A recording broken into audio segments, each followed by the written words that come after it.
All right, guys, welcome back to another video. It's your man, Jay Will. So when ZTE and T-Mobile teamed up to make the Quartz watch, I think all of us were kind of like, whoa, what are they doing? This is going to be good. And it actually is pretty good. So this is my first impressions of the ZTE Quartz from T-Mobile, a watch that you can only right now get on T-Mobile. It is a 3G, 4G device, and it's a smartwatch with Android 2.0. So that's a good thing. So we're going to get into my first impressions here. I've been posting on Twitter and other social medias every day my usage. Well, at the recording of this video, this is kind of officially day 4. So this is just my first impressions. I didn't do an unboxing or anything like that because I was traveling and everything. So I just cracked it open and started using it. But let's get into this.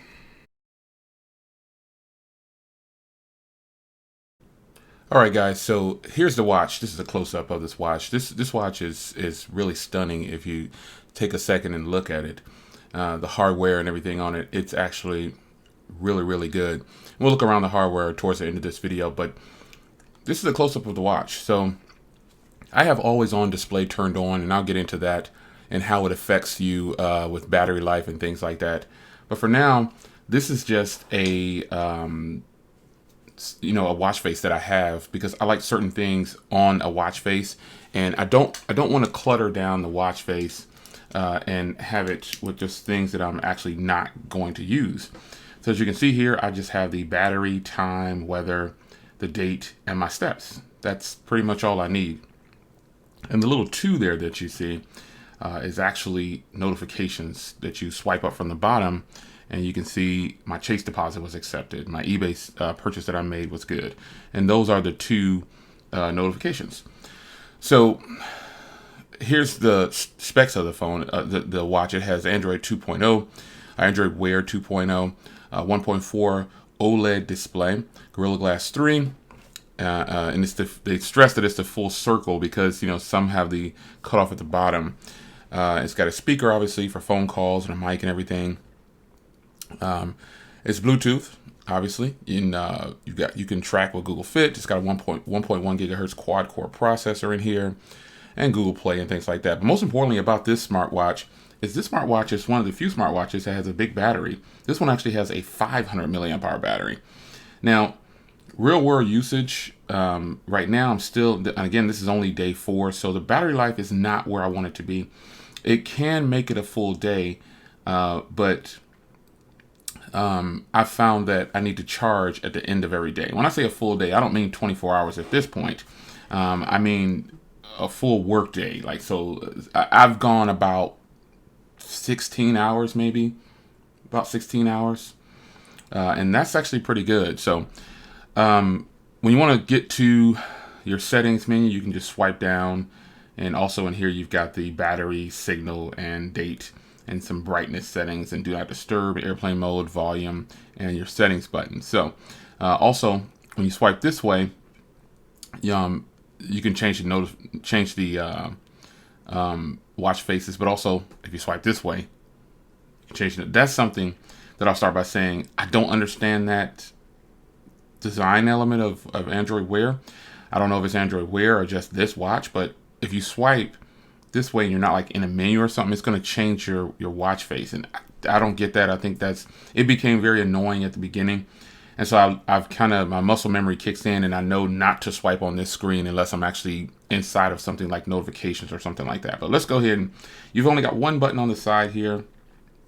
It's right there, one crown, if you will.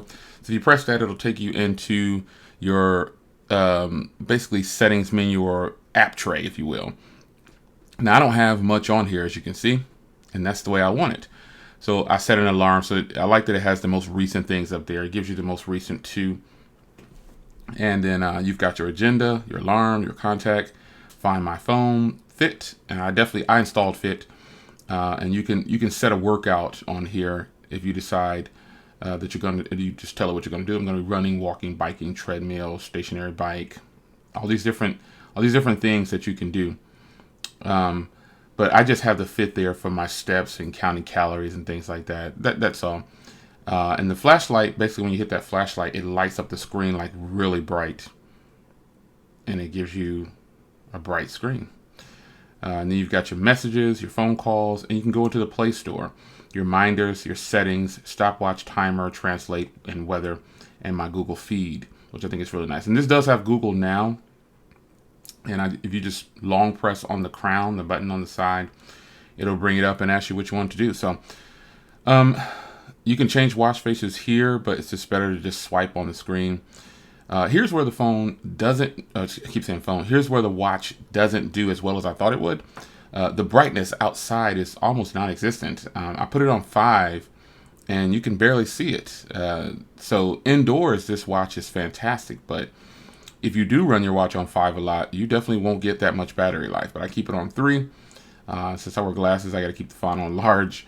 And then there's the always on display. And you can actually save battery by turning off always on display, but I kind of like always on display. I mean, I got a smartwatch. I want notifications, you know, and I like to look down and look at the time and everything.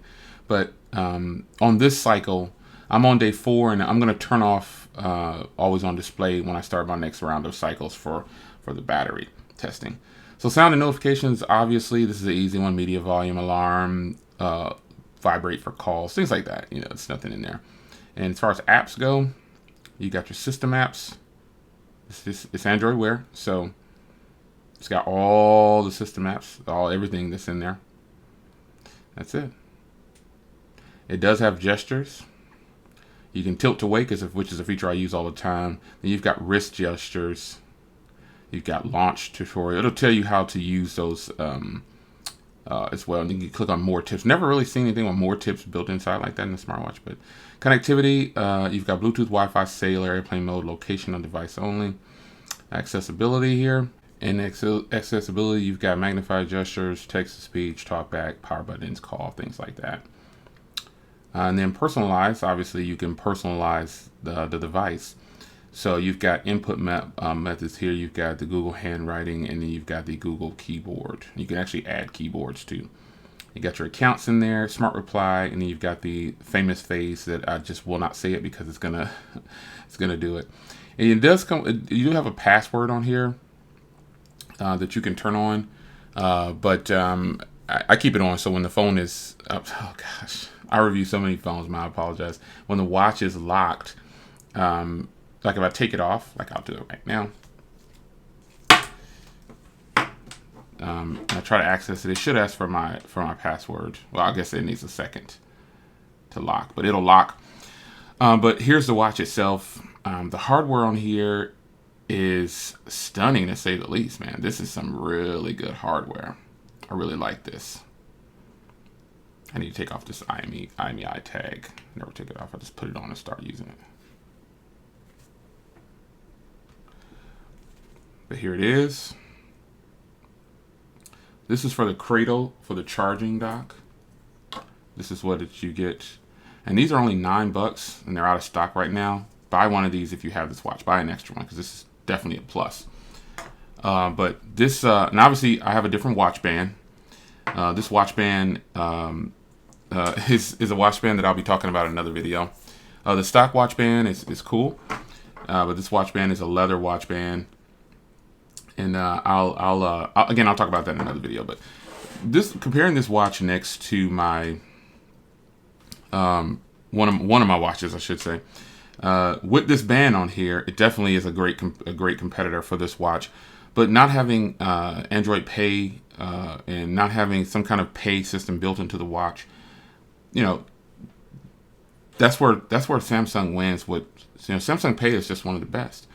It's better than Apple Pay. It's accepted everywhere. It's just one of those things. But I think the hardware on this watch is much better than my Gear S Classic, and this feels substantially. It's definitely a lot bigger, and I just think it looks a heck of a lot better. I mean, this is a matter of personal preference, but the Gear S looks almost kind of like it's not. It's kind of like a toy almost. I guess I want to say next to this watch, and it could just be this titanium look on the Quartz.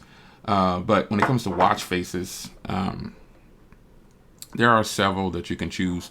But if you put something like this on here, you know, this isn't my style of watch. I'm more of a fitness type watch band or watch face type of person. That's why, and I don't wear smartwatches just for show. I want to wear them to get use out of them. Notifications come up, everything, and I can decide whether I want to reply from my watch or the phone. So with that being said, after all that, how's the watch actually doing? The watch is actually pretty good. Battery life, I can make it through a full day, and then I'll have to charge. It does charge really fast. If you use the connector that comes with it, it charges really, really fast.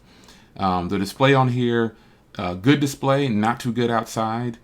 The watch is weighty. It feels like a premium watch, and I think you'd enjoy that.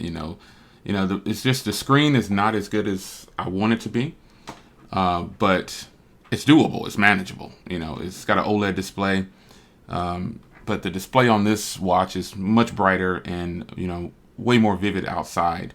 But indoors, there's not much difference.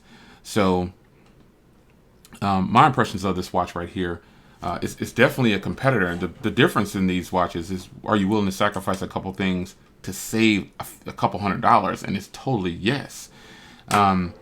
This watch is only $192, and and unfortunately it's only with T-Mobile at the moment.